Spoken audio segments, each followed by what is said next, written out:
Okay, everyone. On this video, we will discuss about TOEFL test. Jadi kita akan berbicara santai tentang tes TOEFL. Barangkali ada yang membutuhkannya. Terutama yang mau melanjutkan S2 atau S3, biasanya kita membutuhkan TOEFL. Yang mana TOEFL ini apabila kita tidak paham cara mengerjakannya akan sangat sulit sekali. TOEFL itu dibagi 3 bagian tes, ada listening, ada reading, ada structure. Dan untuk saya sendiri, structure adalah yang paling sulit. Kenapa? Nah, di sini tertulis nih. Consists of 40 questions, though some tests may be longer. Jadi terdiri dari 40 pertanyaan, dan barangkali ada yang lebih. And you have 25 minutes to complete the 40 questions. Jadi kita cuma punya waktu 25 menit untuk mengerjakan 40 soal. Jadi sekitar 40 detik per soal. Ini yang menjadi tantangannya. Kalau di reading, kalau tidak salah 50 pertanyaan 55 menit. Listening pun sama. Jadi kurang lebih 1 menit satu soal. Tapi untuk written, untuk structure ini lumayan menantang. Oke, untuk structure itu terbagi 2 bagian. Yang pertama ada structure, ada written expression. Kalau structure itu pertanyaan dari 1 sampai 15, yang mana pertanyaannya itu adalah consists of 15 sentences in which part of each sentence has been replaced with a blank. Jadi kayak fill in the blank. Nantilah untuk contohnya.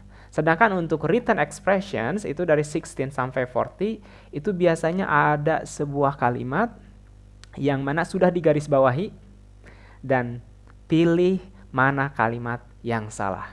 Ya. Oke, kita akan mulai dari yang paling sulit dulu dan barangkali ini akan dibagi beberapa session. Soalnya lumayan juga ini, banyak.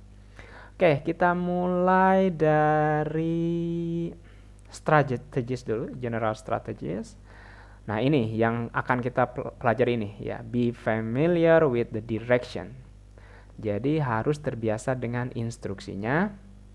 Begin with question 1 through 15. Nah, 1 through 15 itu there will be easier question. Biasanya akan lebih mudah. Ya. Cuman dari 16 sampai 40 yang lumayan memusingkan, meriutkan. If you have time, return to question 11 through 15. Kembali lagi ke pertanyaan sebelumnya kalau punya waktu. Guess to complete the session before time's up. Nah, ini penting nih. Kalaupun kita tidak tahu jawabannya, tetap harus mengisi ya. Isi saja, gak apa-apa, salah juga. Kali aja benar gitu kan. Tebak saja, karena tidak akan ada pengurangan nilai dalam TOEFL itu. Jadi yang salah ya sudah salah gitu, tidak akan mengurangi nilai. Itu di TOEFL. Oke, kita mulai saja ke skill pertama. Ya. Nah, ini di skill pertama katanya, be sure the sentence has a subject and a verb. Ini hal-hal yang gampang itu. Jadi katanya dalam kalimat itu analisa apakah dia memiliki subjek dan verb, kata kerja. Itu saja, karena 1 sampai 15 pasti yang gampang-gampang gitu. Cuman kalau kita tidak tahu ya pusing juga gitu. Contohnya di sini ya, kita analisa yuk bareng-bareng. Nah, seperti ini, blank ya. Bla bla bla was back up for miles on the freeway. Kita analisa dulu subjeknya mana, verbnya mana. Itu untuk skill pertama. Nah, kalau kita analisa di sini dia tidak punya subjek. Di sini ada to be, di sini ada verb 3. Berarti ini tidak punya subjek. Maka kita cari di jawaban. Ini dalam 40 detik kita harus sudah menemukan jawaban nih. Tak tak tak, yesterday bukan, in the morning bukan. Nah, traffic dan cars. Ini bisa jadi subjek. Mana yang paling tepat? Jawaban C yang paling tepat. Kenapa? Karena cars itu kan plural, lebih dari 1, ada S-nya. Cars. Harusnya kalau cars berarti di sininya were. Maka C ini, traffic was back up for miles on the freeway. Jadi C adalah jawaban yang paling tepat. Oke. Itu untuk skill 1. Jadi ingat, a sentence in English must have at least one subject and one verb. Jadi itu.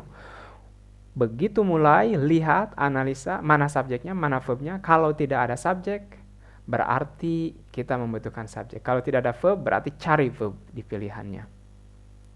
Kita latihan. Misalkan seperti ini nih. Last week, went fishing for trout at the nearby mountain lake. Ini incorrect. Kenapa?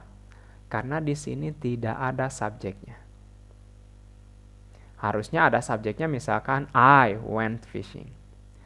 A schedule of the day's events can be obtained at the front desk. Ini jelas. Mana subjeknya di sini? A schedule.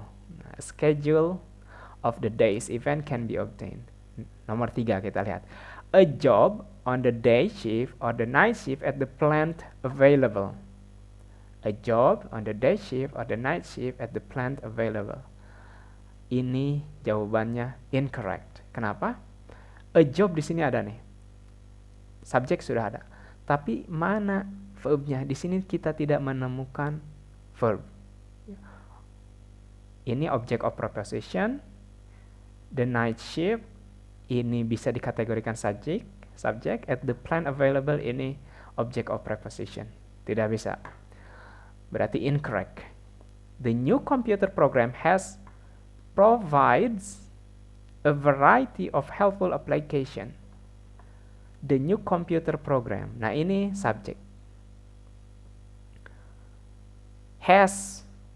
Provides. Nah,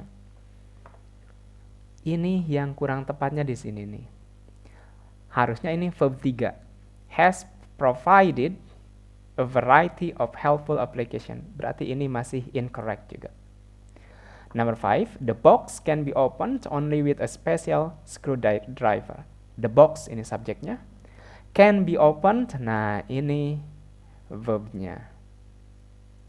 Ini berarti correct. Ya, itu untuk yang lain-lainnya kita bahas nanti biar cepat saja sekarang. Ini skill yang kedua ini sangat penting sekali ini. Kebanyakan siswa, dulu saya pernah ngajar TOEFL, kebanyakan siswa pusingnya di sini nih. Cara membedakan object of preposition. Hati-hati, bisa jadi ada sebuah kalimat dan di sana itu ada object of preposition dan kita menganggapnya itu sebagai subjek. Bagaimana sih sebuah object preposition itu? Kita baca bareng-bareng. An object of a preposition is a noun, kata benda atau kata ganti atau gerund or noun clause that comes after a preposition. Jadi kata benda atau kata ganti atau gerund, ya, yang di depannya ada kata in, at, of. Ini disebutnya preposisi. Jadi benda atau apapun itu, tapi di depannya ada preposisi seperti ini. After his exam, Tom will take up a trip by boat. After his exams. Nah, ini masuk kategori object of preposition. Tom will take up a trip by boat. By boat ini termasuk object of preposition karena ada by-nya. Oke. This sentence contain two object of preposition. Exam is the object of the preposition after-nya. Jadi exam ini adalah object of preposition dari after ini. Dan yang satu lagi by. Jadi sebenarnya gini, maksudnya kalau ada sebuah kata benda atau subjek tapi di depannya ada preposisi seperti in, at, of, to, by, behind, dan yang lainnya, itu tidak bisa dikategorikan sebagai subjek. Ya, ingat, kata benda yang di depannya ada preposisi itu tidak bisa dikategorikan sebagai subjek. Dari kalimat ini, mana subjeknya? yaitu ini, si Tom. Kita latihan deh supaya tidak pusing. Nah, misalkan gini. Contoh ya. With his friend, bla bla bla, found the movie theater. Nah, di sini kembali lagi ke skill awal. Setiap kalimat analisa mana subjeknya, mana verbnya. Oh, dianalisa. Kalau kita tidak tahu object of preposition, maka kita akan menganggap his friend ini adalah subjek. Ini tidak bisa dikatakan sebagai subjek karena ada with di sini. Maka ini masuk object of preposition. Jadi bukan subjek ini. Lanjut ke sini, oh di sini ada found, berarti verbnya sudah ada. Apa yang kita butuhkan? Di sini yang kita butuhkan adalah subjek. Maka jawaban yang paling tepat adalah B. Kita latihan lagi. Nah, sebelum lanjut ini nih. A preposition is followed by a noun, pronoun, gerund, or non-clause that is called an object of the preposition. If a word is an object of a preposition, it is not the subject. Jadi ingat, kalau ada kata yang ditemani oleh object of preposition atau preposisi, itu bukan subjek. Ingat itu. Contoh di sini ya. The interviews by radio broadcaster were carried live by the station. Nah, di sini mana subjeknya? Ini, the interview, bukan by the radio broadcaster. Ini object of preposition. Were carried, dibawakan live by the station. Ini nomor 2, kenapa sih salah? Kita lihat analisa. In the last possible moment before take-off, took his seat in the airplane. Ini salah kalimat ini. Kenapa? Karena di sini tidak ada subjek. In the last possible moment, ini masuk object of preposition karena ada kata in di sini. Before take-off, ini juga sama. Ini object of preposition dan bukan subjek. Dan di sini hanya ada verb. Maka di sini hilang subjeknya. Kita lanjut ke nomor 3. Apakah ini correct or incorrect? Benar atau salah? At the neighborhood flower shop, flower in quantities of a dozen or a half dozen can be delivered for free. At the neighborhood flower shop. Nah, ini adalah object of preposition. Ini bukan subjek. Flower in quantities of dozen or a half dozen. Nah, ini flower ini adalah dikategorikan sebagai subjek. Kenapa? Karena di depannya tidak ada preposisi. Maka ini termasuk subjek. In quantities of a dozen or a half dozen. In quantities, nah ini termasuk object of preposition nih sampai sini. Can be delivered for free. Ini kata bantunya ada, terus verbnya juga ada, maka ini adalah C. Correct, benar ya. Coba nomor 4, kita satu lagi aja. The progressive reading method at this school are given credit for the improved test score. The progressive reading method ini adalah subjek. Karena di depannya tidak ada preposisi, tidak ada in, at, on, atau apapun, before, after, tidak ada. Tapi langsung the progressive reading method at this school. Nah, at this school ini adalah object of preposition. Kenapa ada at-nya? Are given, diberikan, ini to be dan verb. Maka ini ada subjek, ada to be dan verb, maka ini dikategorikan benar. Jadi ini sangat penting sekali skill nomor 2 ini ya. Akan diulang sedikit lagi ya. Ingat di skill pertama bahwa setiap kalimat memiliki subjek dan verb. Kalau kalimat yang simple, yang pendek ya. Di setiap kalimat ada subjek dan verb. Tapi ketika kita menganalisa, hati-hati ada yang namanya object of preposition. Apa itu object of preposition? Adalah kata benda ya, atau pronoun, kata ganti, atau gerund, atau yang lainnya, noun clause, yang di depannya ada preposisi. Apa itu preposisi? Preposisi itu adalah in, at, of, to, by, behind, on, dan yang lainnya, after, before, itu termasuk preposisi. Kalau ada kata yang di depannya ada preposisi, maka itu bukan subjek. Contohnya adalah yang ini nih. with his friend, dalam TOEFL asli kan seperti ini. Bla bla bla found the movie. Maka yang dibutuhkan adalah subjek. Semoga paham ya. Semoga paham. Barangkali kita sampai skill 3 dulu. Be careful of appositives. Aduh, ini menantang nih appositives. Apa itu appositive? Appositive can cause confusion in structure question on the TOEFL test because an appositive can be mistaken for the subject of a sentence. An appositive is a noun that comes before or after another noun and has the same meaning. Oke, hati-hati nih. Jadi katanya appositive itu adalah a noun, kata benda yang datang sebelum atau sesudah kata benda yang lainnya dan memiliki makna yang sama. Misalkan gini, Sally, the best student in class. The best student ini siapa? Ini si Sally. Jadi kalimat kedua ini menerangkan tentang siapa si Sally. Tapi ini juga noun, kata benda. Sally, the best student in class, got an A on the exam. Ya, ini semuanya kata benda loh. Ini kedua-duanya adalah subjek ini. Sally, betul, the best student in the class. Ini juga dikategorikan subjek. Dan got an A on exam. Tapi appositif itu apa yang membedakan? Appositif itu selalu menggambarkan atau menjelaskan tentang subjek utama.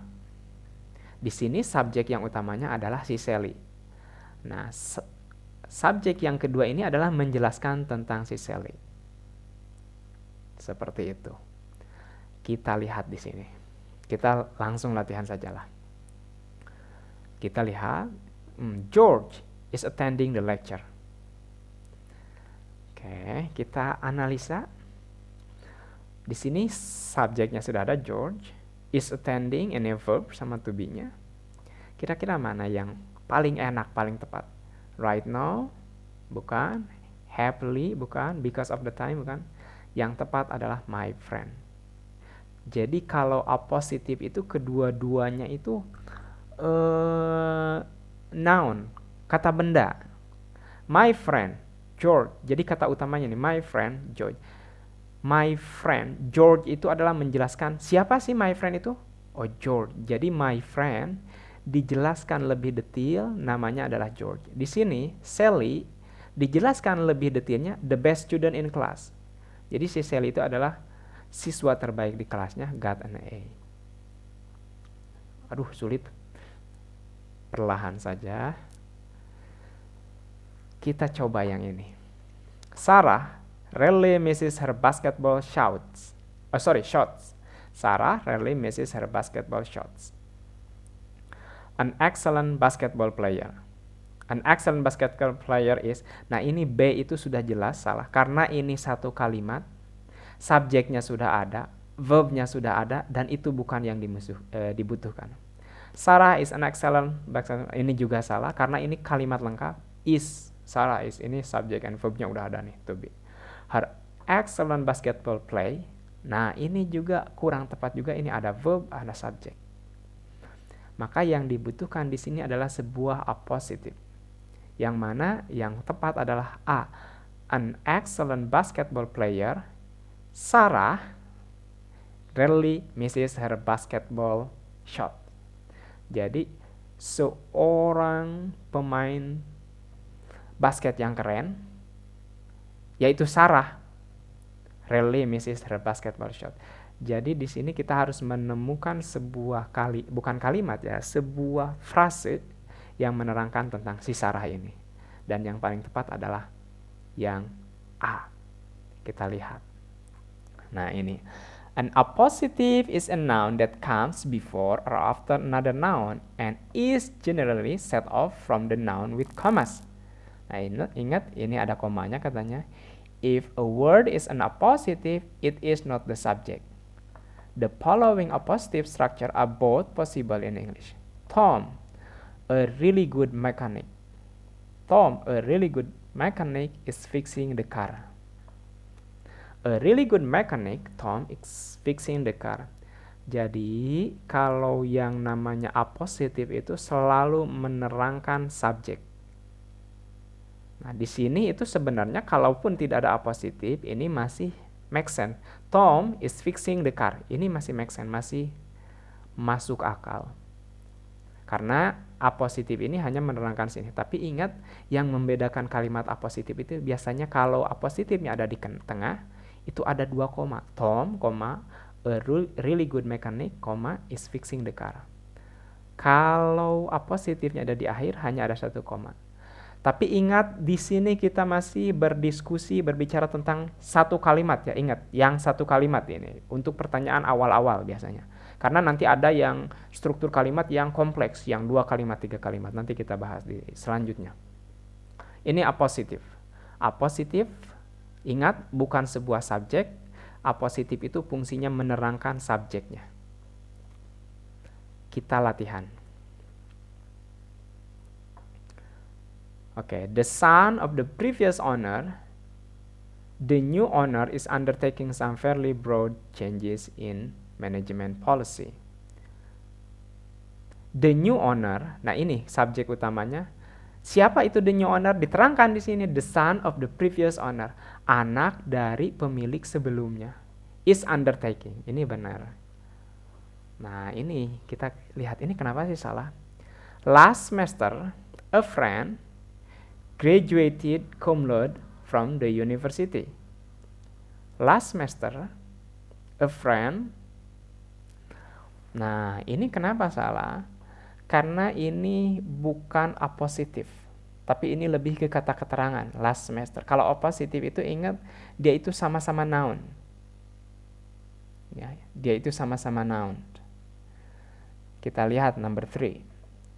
Valentine's Day, February 15, is a special holiday for a sweetheart. February, ini adalah correct. Gini, mana subjek utamanya? Ini, February 15, ini subjek utamanya. Nah, lihat rumus di sini. Kalau, sorry, Valentine's Day, oh iya, ini subjek utamanya.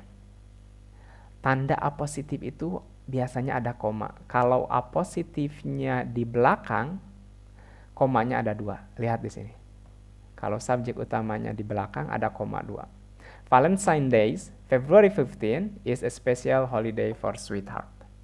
Ini dikategorikan correct. Number 4. At long last, the chief executive officer, the chief executive officer has decided to step down. At long last, ini incorrect. Kenapa? Karena di sini bukanlah sebuah apositif, tapi ini lebih ke kata keterangan at long last. Nah, ini tidak memenuhi syarat sebagai sebuah apositif. Ingat, kalau ada 2 koma seperti ini, di sini seharusnya subjek.